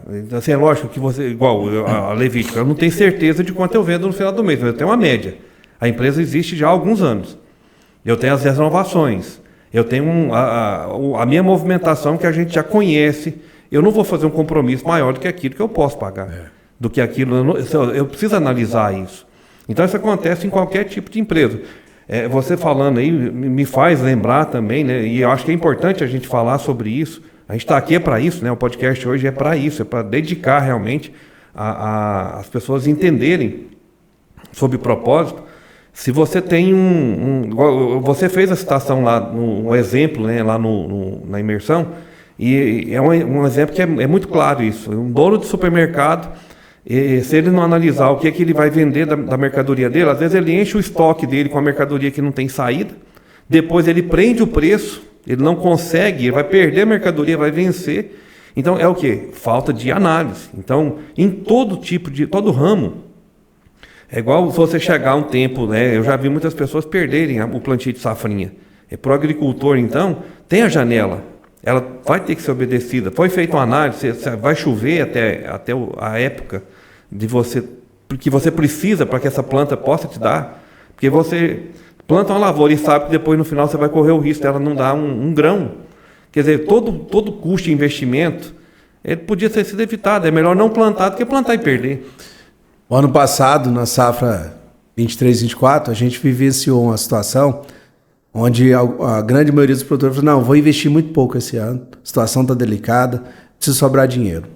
Eu falo, o mais caro é feito, que é você preparar a terra, adubar a terra e comprar a semente, é o mais caro. Se você não der comida para a planta, vai faltar lá no peso de grão. E a gente teve uma safra frustrada, lavoura muito bonita e a soja não pesou, né? E alguns produtores que fizeram o dever de casa bem feito, nesse sentido, a soja deu peso. Ele viu o resultado. Porque o cara, às vezes, assim, não gasta 2,5 sacos, 3 sacos a mais, fazendo um equilíbrio nutricional adequado. E o que acontece? Ele vai colher 10 sacos a menos, 15 sacos a menos, e isso vai fazer mais um estrago no fluxo de caixa dele, na situação financeira que ele vive. Então, a gestão, para mim, é uma série de fatores. Eu vejo hoje, assim, muito produtor que não é mais dono da sua fazenda. Muito produtor que está entregando a mão de consultor, não que o consultor seja um defeito. Ele vem para somar, para agregar. Mas o produtor tem que estar junto, tem que estar participando. E tem que ter um acordo de decisão entre eles. O negócio é dele, então o consultor vem com conhecimento. Ele vem indicar, né, como empresário. Todo negócio meu não precisa estar lá dentro o tempo todo, mas eu acompanho, eu participo antes de tomar uma decisão. Então tem critério. E nesse contexto, o produtor tem que estar junto ali igual, para tomar esse critério. É interessante a questão do produtor de leite, né? O produtor de leite hoje também é um empresário, né? Então, assim, muitas vezes, eu lembro, meu pai tirava leite, né? Tinha 200 vacas para tirar 300 litros de leite. Tinha 100 vacas para tirar 200 litros de leite. Naquela época, não era tratado como empresa. Hoje, se você é produtor de leite, a vaca, o que ela come, ela dá no final. Então tem gente que vai dar sal pro gado de corte, dá sal luzente. Quer dizer, hoje é preparado um sal mineral, com toda a nutrição, para que esse animal possa ter, desenvolvimento mais rápido. Então, assim, essa visão que muitas pessoas têm dificuldade. Vem com o eu ainda, né? Eu acho que é assim, eu não concordo que tenha evolução, que tenha mudado. Então, o mercado não absorve, né? As pessoas vão ter prejuízo. Você pensa, naquela época, tirar 300 litros de leite, não tinha quase custo nenhum. Era mão de obra, que era barata. Mas não tinha genética. Então era fácil. Tinha um par de filhos, né? Os filhos ajudavam. Na época sobrava, fazia queijo, doce, enfim. Hoje não. Hoje a gente lida com genética. Então tem que ter um critério. Eu fui muito criticado num vídeo que eu coloquei, porque algumas pessoas, no vídeo eu falei assim, gente, a produção de leite com boa gestão é melhor do que a lavoura. Por quê? Eu tenho um amigo aqui em Orizona, ele tem 25 hectares, ele está com uma média de 45 litros por vaca. Média, hoje. Era a meta dele até junho, ele já atingiu em janeiro. Ele olha para o negócio com um olhar de empresário. E aí, dentro da média do que ele colocou ali, eu fiz as contas um dia com ele. O que ele fatura entre o que sobra para ele é semelhante ao que sobra numa lavoura, em termos de percentual. Mas o faturamento dele em 25 hectares é como se ele plantasse 541 hectares de soja. Aí alguém falou assim para mim, mas o investimento que ele teve que fazer, porque ele colocou robô lá para ajudar a tirar leite e ele não ser escravo. Eu falei, qual investimento teria que fazer numa área para plantar 541 hectares? Seria maior do que o dele. Só uma colhedeira paga os 2 robôs quase. Então, por isso que eu digo que gestão é uma mudança de mentalidade. Eu fico vendo assim, Flávio, tem muita gente que reclama do leite. Você já viu matar a vaca de leite? Mata, descarte. Mas quando alguém fala, parei a operação, alguém compra as vacas. Tem um comprador. Então, se alguém está comprando, tem alguém que está ganhando dinheiro. Porque ninguém vai comprar vaca para jogar dinheiro fora. Então, o que eu percebo os pequenos e médios produtores por falta de conhecimento e não buscar. Herdou do pai um conhecimento que veio do avô, do bisavô, e não está buscando um conhecimento fora para fazer gestão, ele vai acabar vendendo o gado dele para alguém, se não a propriedade. Então tem que ter muito cuidado. Não é, eu sei tirar leite, tá, mas e a gestão? Sabe fazer gestão? Eu tomei uma decisão com meu filho, fiz ele pensar, não foi eu que escolhi. O meu filho, ele tinha uma vontade de ser agrônomo. Eu falei, por quê? Eu quero ser sucessor do senhor. Eu falei, você não vai ser. Meus negócios tudo é vendável. Você pode até um dia ser sucessor de alguma coisa, mas eu quero que você crie a sua história, que você construa o seu caminho. E aproveite enquanto seu pai está vivo para buscar conhecimento. E ele foi, já está com 3 empresas hoje, um menino de 20 anos. Eu falei assim, repensa o curso que você está fazendo. Porque se você fez com essa finalidade, pensa se realmente é o que você quer, está em tempo. Se precisar trancar a faculdade 6 meses, não é problema.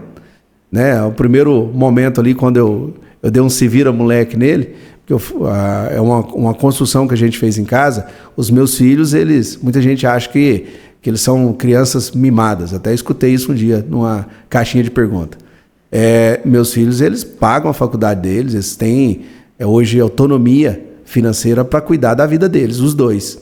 E foi construído isso.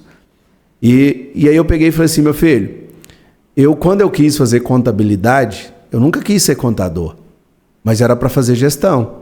Eu preciso aprender a lidar com números, eu preciso aprender a lidar com gente. Fiz outras pós na área financeira, na área de processos internos, pela FGV, mas para cuidar de negócio. Se você entender de negócio e quiser plantar, porque ele fala que ele vai plantar ainda um dia. Se você entender de negócio, quiser plantar, você vai contratar um consultor, um engenheiro agrônomo, que vai conduzir para você, mas você vai participar com ele entendendo de número. Tá interessante, não tá interessante? Vai ter uma assistência técnica, né? Ele vai ter uma pessoa que vai dar a parte técnica. Mas a gestão do negócio é dele. Ele não pode terceirizar isso para ninguém. Isso tem que ser dele. E eu vejo esse erro com todo tipo de empresário, tá? A gente falou aqui de produtor de leite, produtor de grãos, mas todo tipo de empresário. O negócio é dele. O produtor tem que bater no peito e tomar a sua posição de dono do seu negócio. Entendendo que o dono não é você chegar sendo autoritário, não. É entendendo. O produtor, o empresário, o ser humano, que não buscar uma evolução em conhecimento, está fadado ao fracasso. Quem não buscar uma mudança de mentalidade, está fadado ao fracasso. Pela nossa idade, Flávio, pelo que a gente já viveu até aqui, nós temos muita experiência, mas está vindo uma meninada aí, nova, que tem uma agilidade, uma facilidade com tecnologia que nós dois não temos. Essa evolução foi muito rápida, né? A gente acho que não acompanha, né? Imagina, eu particularmente não acompanho. Agora imagina, nós vamos precisar contratar essa garotada, e temos que ter essa mentalidade para eles virem, mas nós temos que ter um pouco de conhecimento para ver se está certo ou errado. É uma somatória, junta eles que vêm, eu falo que essa geração Y vem como um avião. E nós temos que vir encaixando, equilibrando as coisas, porque a gente vem com sabedoria, com prudência, com resiliência, e eles vêm com muita vontade. Então, existe a execução e existe a decisão, né? É isso aí. E a administração disso, né? Então, assim, a euforia do conhecimento, ela pode trazer, né, toda essa técnica de conhecimento, ela pode vir e somar, mas nunca vai chegar uma coisa sozinha, né? Você não consegue fazer uma execução e administração de um negócio tão simples assim, né? Então tem que existir a cabeça pensante, tem que existir aquele que decide, né? Então uma pessoa pode chegar e sim, mas depois que ela adquirir essa maturidade, essa experiência, né? Olha só, essas pessoas vêm para uma parte operacional tática. O que é a área tática da empresa? Liderança. Então elas vêm para assumir esse papel, para acompanhar. Ela te dá mais... você tem acesso à informação de uma forma mais rápida, uma velocidade melhor. Nós, empresários de um contexto geral, seja um produtor de leite, seja um produtor de soja, seja qualquer segmento, supermercado, farmácia, nós temos que sentar na cadeira estratégica. Porque aqui nós vamos nós vamos pensar antes de agir, Nós vamos ter a prudência, a gente vai pegar a nossa bagagem, a gente vai ter calma para analisar o que eles estão fazendo e vamos tomar a decisão assertiva para ter resultado. Toda ação tem reação. Se nós tomarmos a decisão certa, nós vamos para um caminho bacana. Se a gente tomar uma decisão errada, isso vai se frustrar. Então, o empresário ele tem que construir isso. Eu vejo alguns falar assim, não, eu não tenho condição hoje de pagar um funcionário. Eu lembro de um sobrinho meu que queria plantar soja e ele é apaixonado por trator. Em determinado momento, ele foi plantar a primeira vez 11 hectares. Eu sempre falei, não seja o peão da fazenda. Nesse primeiro momento de 11 hectares, você tem que ir. Tudo bem. A partir do momento que você começar a construir, delegue, contrate gente, vai formando pessoas para que essas pessoas façam o operacional por você. E ele entendeu. Ele começou a buscar melhor forma de comprar. Ele começou a conversar com mais produtores que veem o que estava fazendo. Ele começou a parar e pensar a melhor forma de vender, conseguiu vender acima da média, adotando um critério, conseguiu dar um salto considerável dentro do negócio, e aí saiu daquilo, cerca de 7 anos atrás, para 1.100 hectares. Deu uma evolução, porque ele conseguiu sentar na cadeira estratégica a partir do momento que ele estava ali com seus 200 hectares para frente. Média muito pouco, ele tinha uma renda extra, que conseguia fazer com que ele conseguisse colocar isso em prática. Então, mas a pessoa só vive dentro do negócio com 200 hectares. Vai ser mais difícil, mas você vai ter que ter alguém que planta, alguém que vai te ajudar lá no operacional, para a pessoa ter tempo de buscar informação e colocar essa informação, né, em prática para ter os melhores resultados. Então eu vejo assim, tudo na vida dá para fazer. O que eu escuto muito de pessoas é, não, isso é difícil. Ah, não, mas isso é complicado. Nada na vida é fácil. Nada na vida é fácil. Chegar até aqui não foi fácil. Se você vai fazer qualquer coisa, existe o seu grau de dificuldade naquilo. Então nada é fácil. O que você não pode parar é no obstáculo, no problema. Parar naquela dificuldade e achar, não, eu não vou buscar ajuda, eu não vou mudar a mentalidade, eu não vou fazer diferente. Nunca vai sair do que está. Sempre vai viver no sofrimento. Enfim, nós precisamos sair da mesmice, né? A gente precisa desenvolver. Nunca nós sabemos tudo, né? Todas as pessoas, elas precisam entender, né? E isso é algo que é difícil para um ser, né? Um empresário, para um produtor, entender. Ele precisa se informar. Buscar informação através de curso, através de mentoria, através de uma decisão própria. É necessário que essas pessoas, né, e eu tenho que fazer, e você todos têm que fazer. Você não consegue desenvolver nada se você não conseguir buscar essa evolução diária, né, e você aprender mais. E isso é necessário para todos nós. Então, sair realmente tomar uma decisão. E talvez as pessoas, como eu, estou me olhando nesse momento, né, a partir da imersão, hoje, conversando aqui, eu fico me olhando e vendo, né, o que eu preciso fazer, qual é o próximo passo, né, a ser tomado, qual a decisão a ser tomada, para que eu possa desenvolver, então, e partir realmente para um crescimento maior. Uma coisa, eu estou aqui falando para mim, aqui, eu te ouvindo e me falando aqui, a Levítico vai crescer mais, a Levítico ela não vai ficar onde está. Nós precisamos ser maiores. Legal. E a outra empresa que a gente está abrindo, né, que a gente está fundando, já conversei com você sobre, e a gente vai estar fazendo um especial sobre essa questão. A nova empresa, o Grupo Levítico, a gente vai começar a tratar assim, eu não vou ser mais só uma empresa.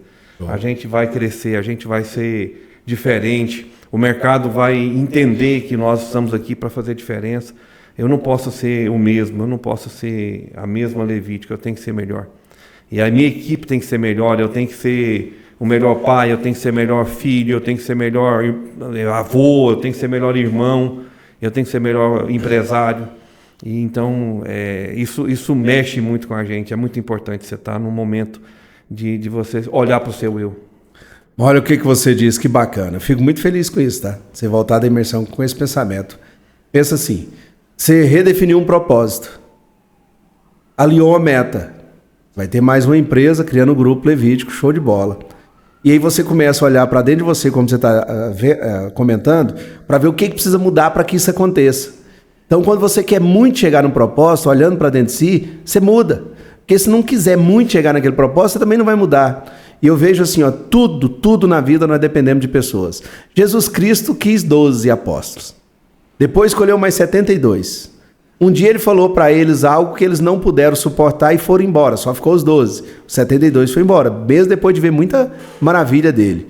Então, na vida é assim. Tem pessoas que chegam e pessoas que vai.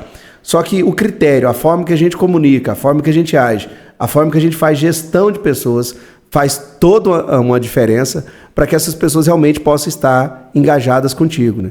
Eu falei da imersão, você ouviu?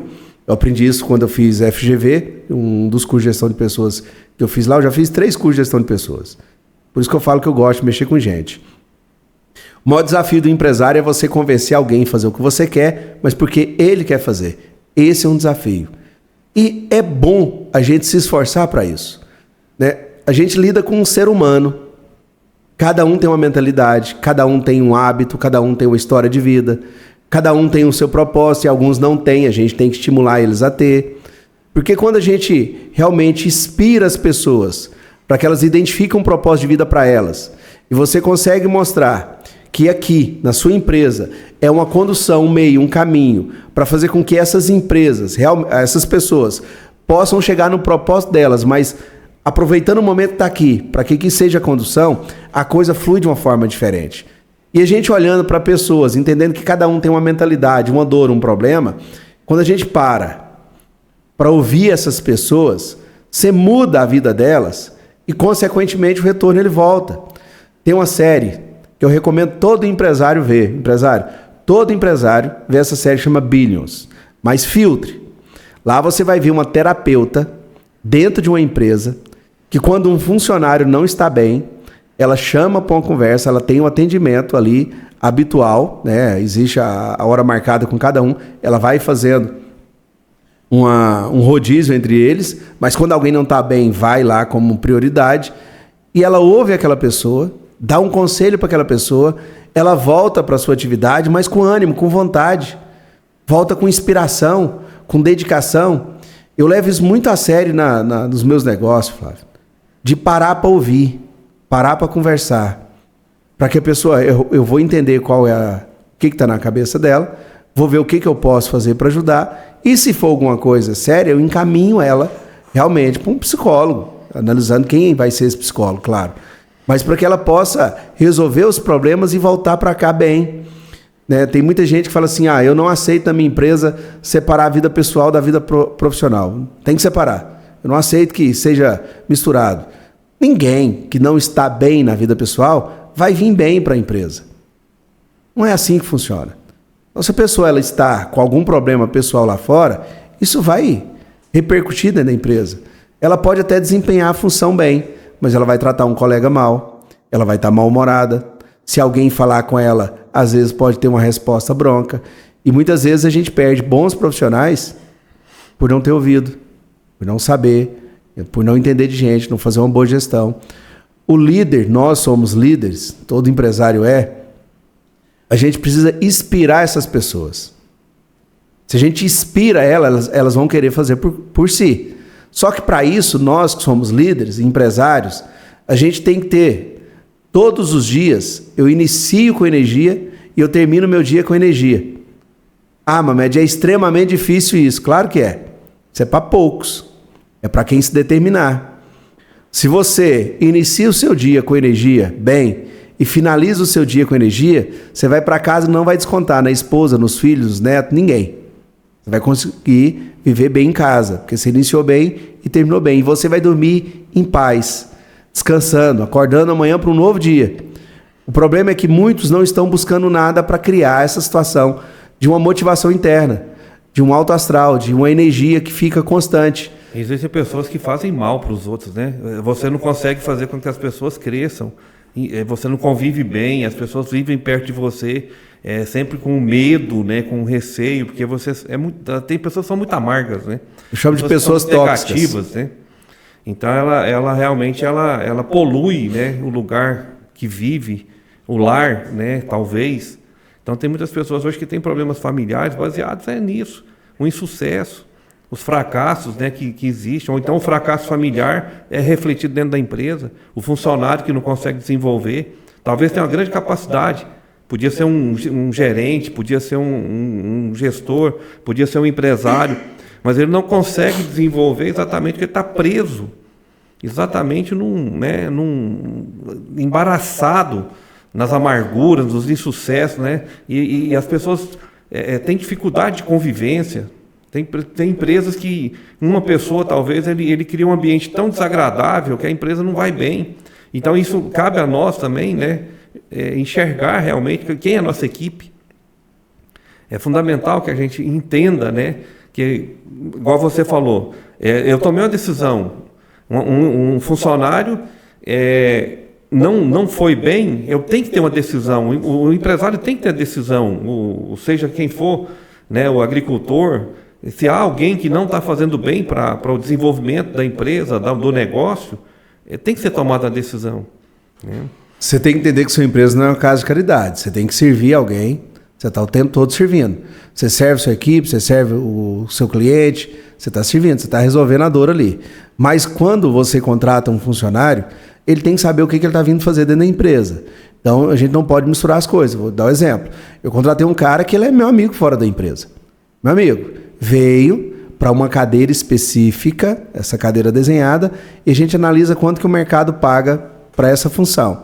E a gente nunca paga abaixo do mercado. Chegou um momento que essa pessoa queria ganhar um aumento de salário.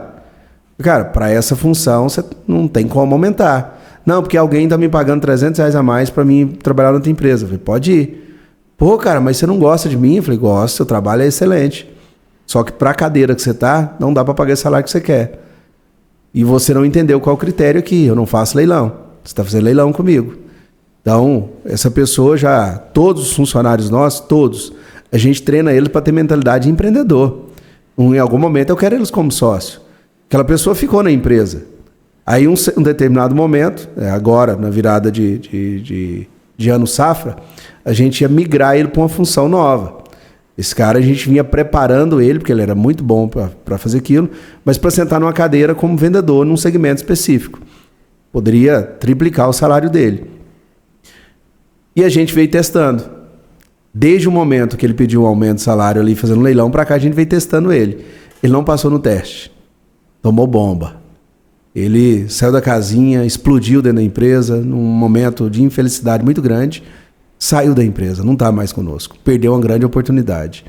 O empresário dentro do negócio, a gente tem que ouvir as pessoas, inspirar as pessoas, cativar as pessoas, você ajudar as pessoas. Por meritocracia, elas têm que crescer, não é porque é boazinha, não é por meritocracia, mas elas têm que entender que quando elas vieram para cá, vieram por um propósito.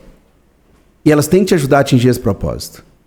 Então, às vezes, por alguma situação externa, se ela não entender aquilo, eu não vou ficar, eu vou mudar, né? Sempre trabalhar esforçando para mudar a mentalidade, mas não vou ficar carregando nas costas.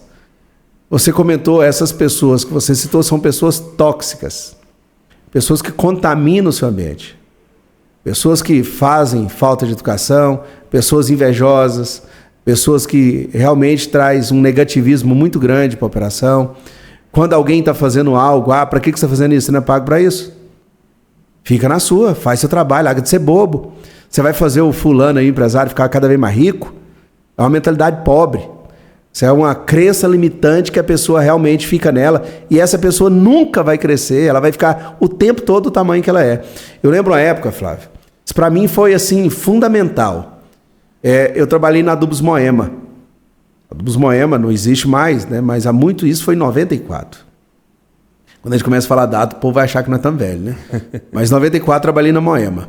E aí, depois de 10 meses de trabalho ali na Moema, chega um gerente lá para mim, era gerente administrativo, me chama para tomar uma cerveja e fala assim, Mamed, o que você pensa para a sua vida? Onde você quer chegar? E eu falei para ele, o nome dele era Nelson. Nelson, eu quero sentar na sua cadeira um dia. Ele era um gaúcho, morenão, bem forte. Então tá bom. E não falou mais nada. Eu cheguei a pensar assim, acho que eu falei o que eu não devia ter falado.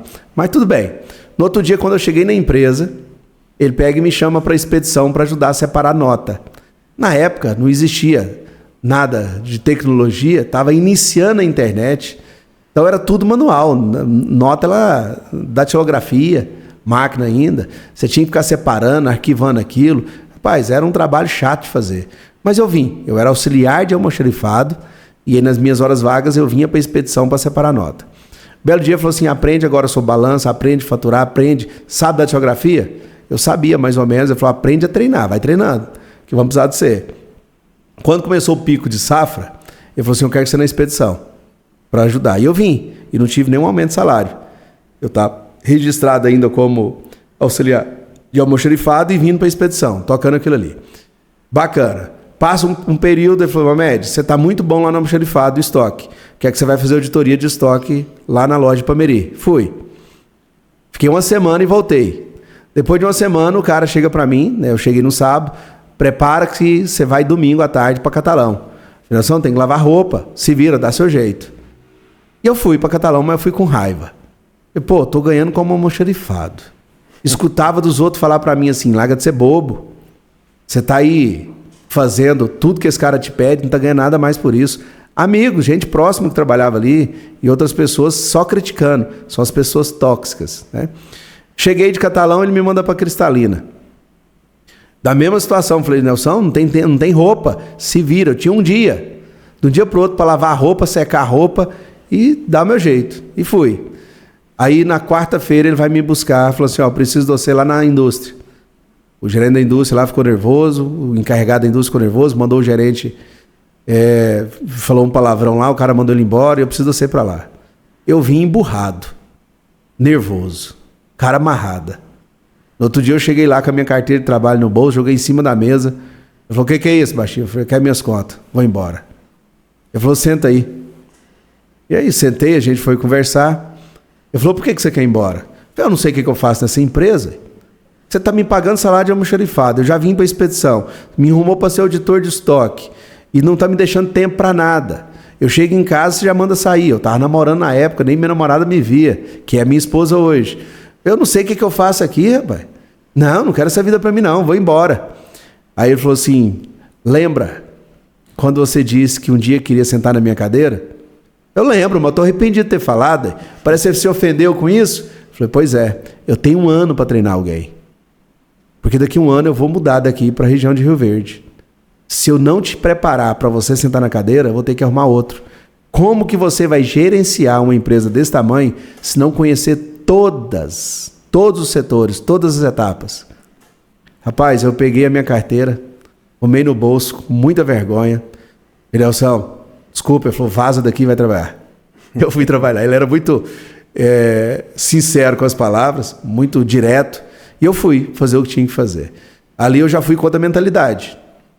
Como era indústria, eu não conhecia, eu já encostei em alguém que sabia, arrumei aquela pessoa como aliado ali e comecei a entender todo o processo. Eu já entendia de gente um pouco, que eu já tinha feito um curso de gestão de pessoas.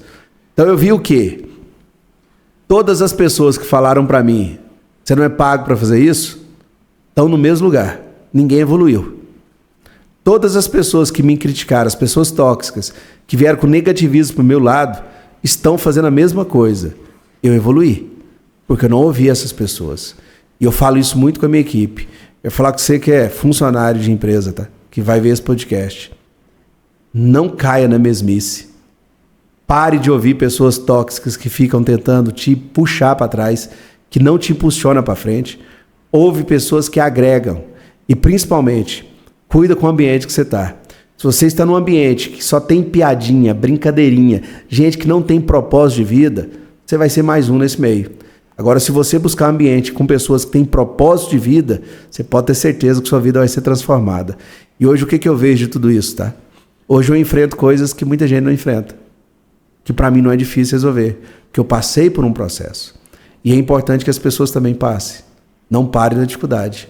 Aceite o processo, viva ele, um dia de cada vez, tendo equilíbrio em tudo, buscando Deus acima de todas as coisas, essa pessoa vai conseguir chegar lá. Vai sim. Nós poderíamos até fazer um segundo episódio. Nós temos muito assunto, né? O Júnior, a gente vai ouvindo e vai nos fazendo bem, mas nós precisamos terminar esse episódio, o tempo, né? Ninguém fica 2 horas, talvez. Fica para ver um filme, né, Júnior? Mas talvez para coisas que vão agregar, muitas pessoas sentem dificuldade. Nós estamos, né, com o tempo já aproximando já de 2 horas. A gente vai fazer uma edição, né? Mas assim, eu fico muito grato. Tínhamos mais assuntos para tratar, para ouvir, né? Isso nos ajuda a crescer. A imersão trouxe muito. Você que quer conhecer a imersão, né? Pode falar comigo, pode falar com a equipe do Júnior.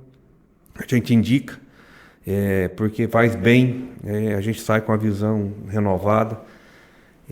O fato de ter convidado já era um plano antigo, né? Já conversamos desde o ano passado que a gente queria gravar um episódio para falar, né, sobre a questão de motivação, e eu tinha uma visão diferente. Eu achava que você tratava mais somente sobre motivação, né? Mas tem muita informação importante. Eu fico muito grato, queria poder ter mais tempo, né, para a gente poder falar de outros assuntos. Talvez a gente pode chegar ao ponto de trazer um episódio 2, e isso vai agregar muito para nós. Mas eu tenho uma felicidade muito grande de ser seu amigo. Nós nos conhecemos há bastante tempo. Você é meu cliente há bastante tempo.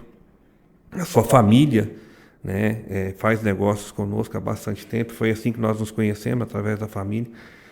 E a Levítico tem, né, nesse episódio uma finalidade de ajudar pessoas a entenderem. Nós podemos muitas coisas. Nós podemos ter sucesso, nós podemos ter uma família feliz. E acho que o que você ouviu aqui hoje vai trazer muita informação que vai te fortalecer. Passe a entender o propósito de Deus para você, o propósito seu nessa terra. Você não veio aqui para ser mais um. Eu não vim aqui para ser mais um, você não veio. E eu quero te agradecer por participar conosco. Faz uma consideração final. E eu já vou repetir enquanto isso. A Levítico vai crescer muito. Vocês vão ouvir, você vai saber disso, que a gente vai estar junto aí como amigo. A gente pode contratar sua consultoria. Eu sei que é difícil conseguir esse espaço, mas a gente vai crescer muito. E o fato de nós acreditarmos, de nós termos na nossa consciência, nós ainda estamos no começo daquilo que Deus tem para nós. O sucesso, ele virá cada dia mais. Nós somos muito felizes com Deus, porque Deus nos permitiu chegar até aqui. Júnior, obrigado. Deus abençoe você, sua família. Obrigado por abençoar nossas vidas, abençoar cada um que está assistindo esse episódio. E nós queremos ter novas oportunidades de estar conversando, novas imersões. E isso vai agregar muito nas nossas vidas. O seu conhecimento que Deus te deu é muito importante para muitas pessoas. Amém. Eu que agradeço, fico muito feliz com o convite de estar aqui, partilhando um pouco mais. Fico feliz de ouvir da sua boca aonde vocês vão chegar, e existe um mar de oportunidade. Mas eu quero falar com você, tá? Produtor, só fazendo essa consideração final. Você que é empresário, mude a mentalidade. Pare de viver na mesmice. Se não tá bom, busque ajuda, mas mude. Vai em busca de pessoas que possam realmente lhe auxiliar, para que você não seja escravo do negócio, mas se torne realmente um empresário de sucesso. Eu falo sempre, todo mundo nasceu para dar certo. Você nasceu para dar certo. Muito obrigado, tá? Deus abençoe muito o projeto de vocês. Amém. Tamo junto. Vem para Levítico. Nós teremos novas oportunidades. Nós teremos novos crescimentos. E você vai viver isso conosco.